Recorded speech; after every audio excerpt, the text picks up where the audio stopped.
السمت عظیمت دا یو بل اهم چیز دی وختي چې موږ په دې دایره هندیه سره عین شمال معلوم کو ٹھیک ده مثال په تور باندې دا زمونږ عین شمال دا زمونږ عین شمال هغه عین جنوب شو که نه هغه مو مشرق شو هغه مو څه شو مغرب شو السمت چې دی یا عظیمت چې ورته وایي عظیمت ورته په انګلیش کې وایي السمت ورته په عربي کې وایي د دې مطلب دی چې د دې عین شمال نه داسې په افق باندې چې راشي د ژړې کرښې ته ګوره بره سپینه ولاندې ژړه که نه دا ژړه کرښه ته افق واخله نو چې د دې عین شمال نه ته په دې افق باندې په کومه زاویه باندې پروت یې په 16 ډیګرۍ پروت یې نو که د عین شمال نه یو کس په عین مشرق پروت دی نو په 90 دی که نه لکه منځ کې 90 درجې زاویې جوړېږي نو وایو به چې د دې پلانکي سیز السمت 90 دی د السمت څه دی 90 دی که بالفرض یو سیز په عین جنوب پروت دی نو وایو به چې د دې پلانکي شي السمت 180 دی السمت څه دی 180 که په عین مغرب پروت دی نو 180 سره چې 90 جمع کړي 270 که وایو به چې د پلانکي شي السمت څومره دی 270 پوه شوې پې که نه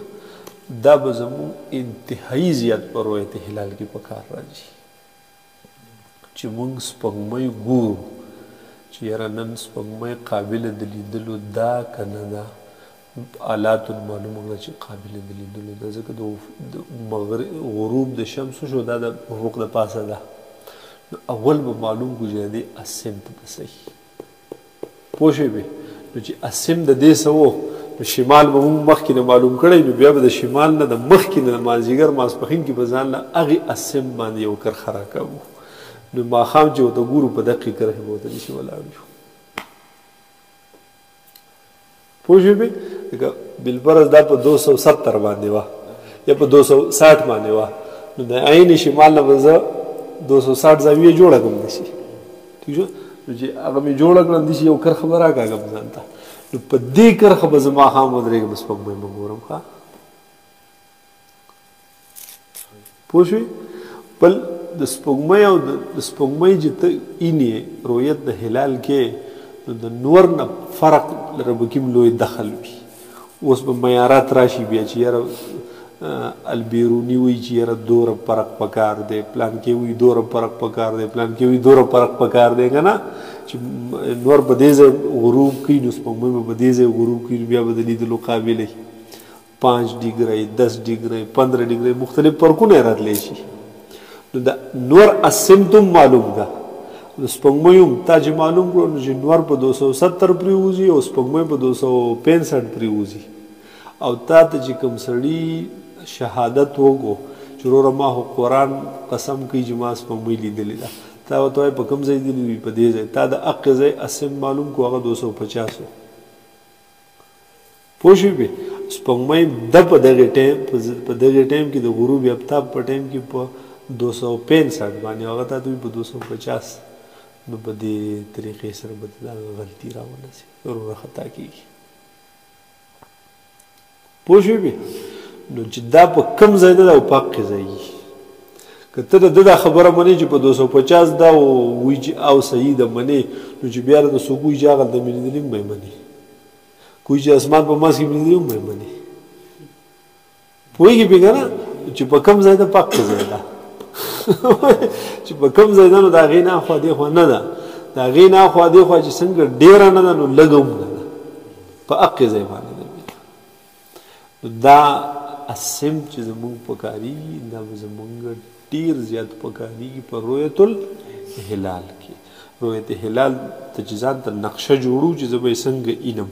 نو یو به زاویې ارتفاع به ورسره شي هغه به معلوموم وله سپوږمۍ له یو به وله السمت معلوموم ځان ته به نښه کړو په هغې نښه به ودرېږو داسې ټیک شوله بل په دې ځای کې یو غلط فهمي زمونږ داسې ده چې ما به خپله داسې اورېدلي وي په دې مردان کې د غلطه کسانو مختلف قنجان غونده کې جوړ کړي دي ټول کال 12 میاشتو دپاره په دې میاشت کې د رمضان هغه سپوږمۍ چې ده په دې سوري کې ښکاري د بله په دې کې ښکاري بله په دې کې ښکاري دا هم د ناخبرتیا د دوی یو علامه ده دا بالکل ناپوه دي چې نننۍ په دې میاشت کې سپوږمۍ په کم اسمت وه دا لازمي نه ده چې په راروان کال کې دې په دې میاشت هم په حقې اسمت وي دا بدلېږي را بدلېږي وروره پوه شوې بې که نه ضروري نه ده چې کیدای شي په راروانه میاشت کې هم په دقې اسم باندې غروب وکړي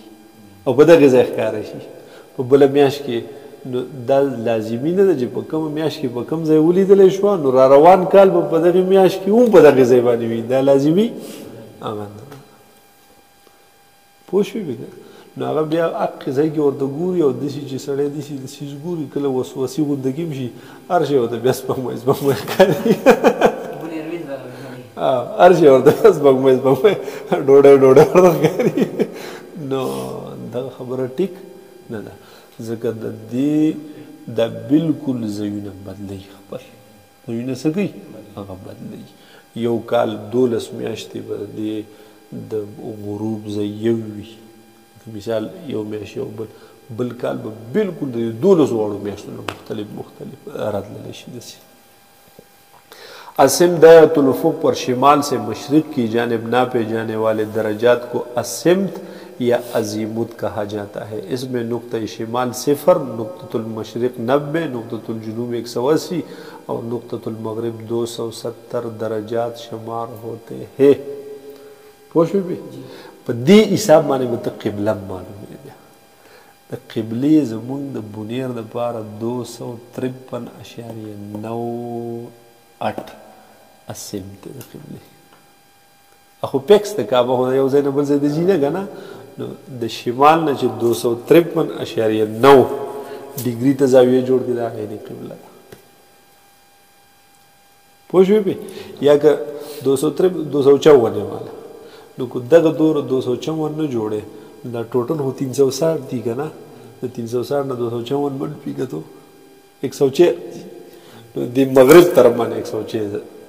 زاویه جوړه نو چې 106 زاویه کومه د جوړه ده هغه یې قبله ده ټیک ده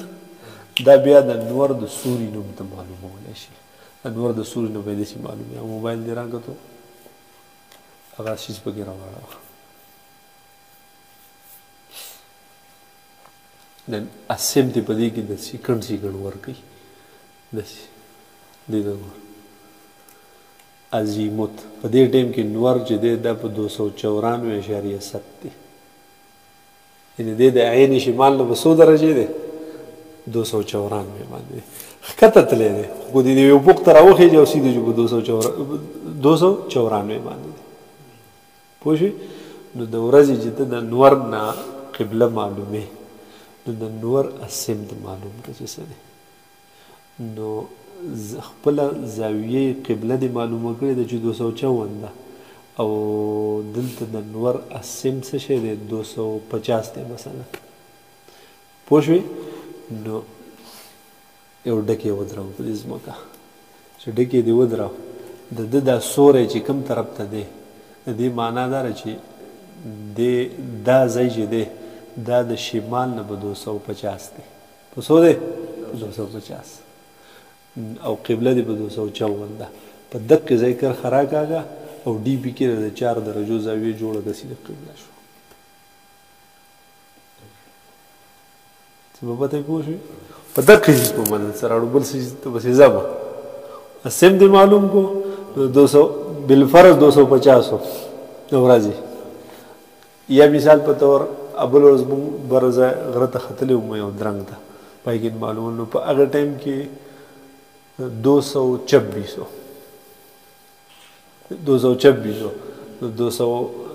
باندې کرښه راښکله او بیا د هغې سره مې دوره زاویې جوړه کړه چې 254 ته راورسي 226 سره سر جمع کړي 254 ته راورسي 36 46 او 56 که نه 28 چې سره ملګری کې 254 به شي که نه نو پاک کې سوري باندې مې 228 زاویه جوړه کړه دا قبله ده بسم الله کوئ که تراویح کوئ کوم دا شی چې ورکي د دې مطلب دا دی چې په دې موبایل کې پورا د دې هغه سینسر یې پکې نشتی د دې هغه پروګرام پکې نشتی یعنې دا چې اوس تا ته چې دا شی پې نه راتلی که نه دې معنی دا چې دی تا ته نارت او ساوت او ویسټ او ایسټ درکوي صحیح درکوي خو چې دا شی پې راځي نو دا پروګرام په دې کې کم دی ځان له غټ موبایل والا دې نه غټ والا چې په هغې کې دا پروګرام وي ٹھیک ده دغه لکه دوره دغه نه خو دا بل شی صحیح ورکوي په دې باندې پوه شوې که نه بل دی یو دایرة القبله دایرة القبله دایرة القبلې نه مخکې یو شی پېژندل دي سمت الراس او سمت القدم سمت الراس او سمت القدم سمت الراس دا چې ته په کم ځای باندې ولاړې ستا د سر د پاسه چې روان شي روان شي روان شي او د اسمانه پورې ورسي نو هلته به د اسمان سره چې ټچ شي یو نقطه به جوړه شي که نه دقې ته ستا سمت الراس وي دې ته څه وایي سمت الراس او سمت القدم چې دی نو دقه کرښه داسې چې دواړو خپو په منځ کې په ښکته لاړ شي ځمکې کې داسې ځمکه ټوټل کراس کې لاندې ته وځي نو فضا ته به وځي که نه او بیا په کته باندې ځي نو اسمان ته به ورسي که نه نو هغه اسمان سره چې کته ټچ شي نو هغې ته وایي سمت القدم یا نظیر السمت ورته وایي نظیر السمت ورته هم ویلی کېږي دا دوه نوم پېژندو یو سمت الراس یو سمت القدم دې سمت القدم ته نظیر السمت وایي د انګریزان ورته نادر وایي دا نادر هم د نظیر نه راغستی دی پوه شوې بې اوس زاویې قبله دایرة القبله دایرة القبلې معنا دا ده داسې دا زمونږ مقام مطلوب دی پوه شوې بې په دې لکه دا به فرض کړو په دې علاقه باندې مونږ یو دا سر چې دی ها او دا ځای چې دی نو دلته په دې ځای باندې دلته کعبه ده دلته څه ده کعبه ده نو د دم ځان له بره سمت الراس شته که نه او ښکته سمت القدم هم شته که نه د دې کعبې هم بره سمت الراس او ښکته سمت القدم شته که نه نو چې د ده د دې سمت الراس نه روان شي او د کعبې سمت الراس له راشي داسې یو کرښه جوړه کړي پوه شوې بیا د هغې نه داسې راشي راشي راشي سیده او د کعبې سمت القدم له ښکته راشي او بیا د کعبې د سمت القدم نه د دغې سمت القدم له لاړ شي او بیا د ده سمت الراس نه دایره جوړه نه شوه دې ته وایي دایرة القبله دې ته وایي دایرة القبله په هر علاقه کې جدا جدا دایرة القبله لکه د هغې سمت الراس یا سمت القدم هم جدا جدا وي که نه د مکې خو یو دی د کعبې خو زمونږ خو بدلېږي که نه نو دې ټولې دایرې ته وایي دایرة القبله په دې کې څه پوه شوې بل یو څیز دی هغې ته وایي دایرة البروج دایرة البروج بس دقه وایو جملې ختموم ښه دایرة البروج معنا دا ده که نه چې زمونږ دا ځمکه چې ده دا حقیقتا د دې نور نه ګیر چاپېره حرکت کوي داسې ټیک شوله دا دې نه داسې حرکت کوي نو د دې دا لاره چې کومه ده په 365 ورځو کې دا یو چکر پوره کوي که نه دې لارې ته مدار الارض وي دې ته څه وي اربټ اف ارث په انګریزي کې ورته دغه وي یا هغه شیل اف ارث په عربي کې ورته مدار الارض وي ٹھیک ده د دې مدار ٹھیک شوله هلته ګوره هغې 23.45 نه رسي او بیا ښکته 23.45 نه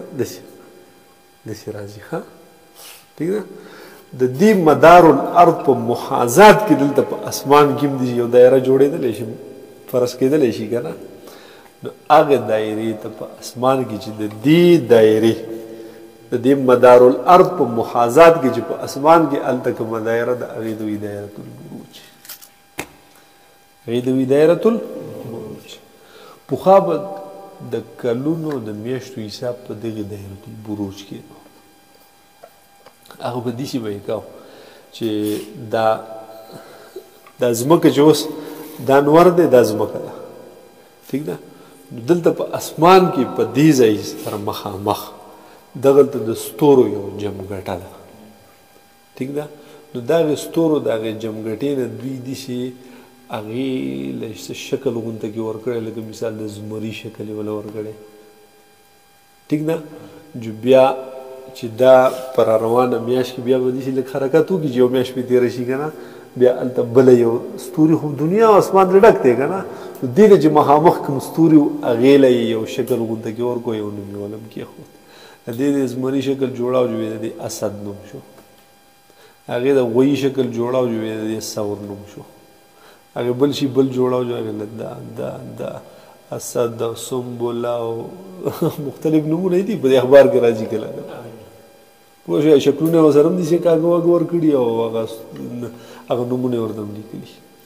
نو دغه د ستورو دا جمګټې ګیر چاپېره دي د دې دایرة نو دغې جمګټو داسې یو دایره جوړه کړې ده هغې ته وایي دایرة البروج په دې به دې حساب داسې کوو 15 مارچ چې دی که نه د 15 مارچ نه رواله تر 15 اپریله پورې دا په دې یو جمګټه کې ده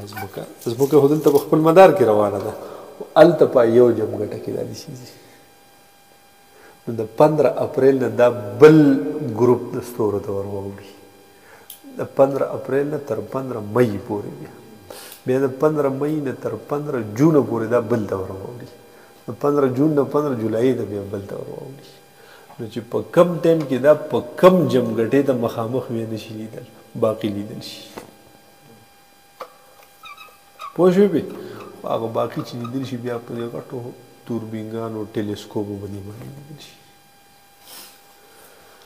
پوهېږي پې او داسې په عام نظر سره هم نه ښکاري خو په دغې کوم د دوی دا کوم رصدګاهونه چې وي که نه کوم سنټرې چې دي چې په هغې کې خپل ټول آلات فټ کړي نو په هغې آلاتو سره د دغه مشاهدې کوي د دایرة البروج د هغه ستورو ټیک ده او چې کله بیخي اسمان پاک لکه دا مصنوعي رڼاګانې نه یو شی بل شی نه څه ماهرین خلق دي چې هغوی ته د دغې ستورو هغه احساس د هغې هغه ایني او پخوا به په دقې باندې به یې د ټول کال هغه حساب کوو هغه میاشتې به یې دقه حساب ولې په دغې حساب باندې به یې ټول کال دغه کوو نه عادت شوي وو سره دغه کلنډر جوړ شوی و کلنډر یې دا ګرځېدلی و نور خو لیکایي کلنډر خو نه و که نه په دقې حساب باندې زموږ دا اوړی جمع او دا اوړی جمع خو نه او دا وي دا مګر دی او دا پشکال دی او دا پلانکۍ سله ده د هندوانو هغه ترتیب چې دا په دقې حساب دی که دې خیال کړی وي اکثر وي په 14 اګست باندې وي پشکال مات شو دا چې ماتېږي دا یو او بل دا اکثر به 14-15 کې ماتېږي لکه دا بله میاشت شروع کېږي په دقې کې دا د دقې په حساب باندې جوړ کړي وو پوه شوې نو هغوی ولې ځان له خپل نومونه ولګو چې زمونږ هندوستان پاکستان ته خبره شوه نو د هندوانو سیکانه دا پاتې کېږي له خپل نومونه ولګوي دا پکې پشکال دی دا پکې دا دی دا پکې دا پکې چیتر دی دا پکې مګر دی ټیک شو دی له خپل نومونه ورکړو ټیک ده ایرانیانو ولې ځان له خپل نومونه ورکړي بل له خپل نومونه ورکړي په دې ډرامه پوه شوئ شی یو دی نومونه جدا دي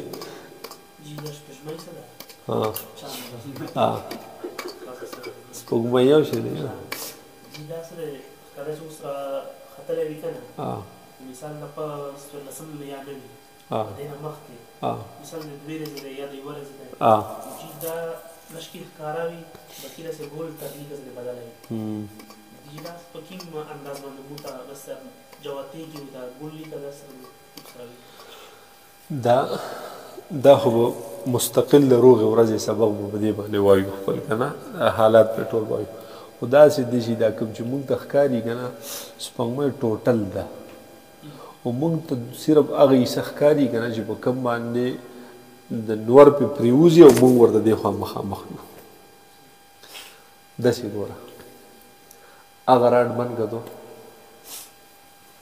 دا موبایل هم بند که خبره ختمه بس داسې وګورئ هسې هغه